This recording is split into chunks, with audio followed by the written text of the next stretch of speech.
Hello and welcome everyone on PhoneReco channel. Today I have iPad Air 1 with no image issue.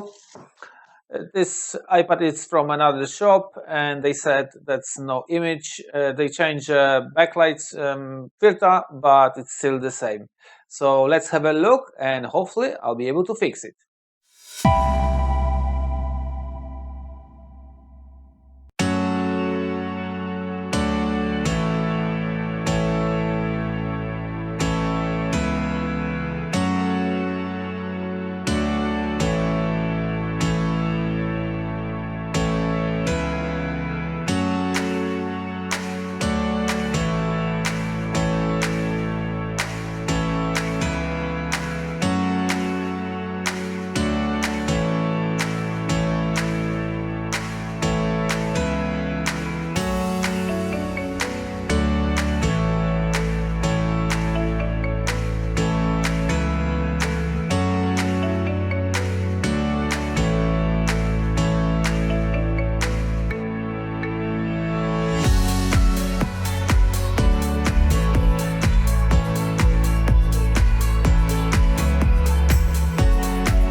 Okay, now everything should be alright. You haven't seen that, but after when I replaced the power IC, I powered up the iPad and then I realized the temperature was too hot. So I measured again the backlight circuit and I found the still backlight diode had too big readings, too high. So I decided to replace that, and after that everything is okay. Yeah, so that was that repair. So I replaced the power IC and backlight diode, and now the iPad looks good. I need to test it, put it back together. Yeah, and that's it. Okay, thank you very much for watching, and see you next time. Bye.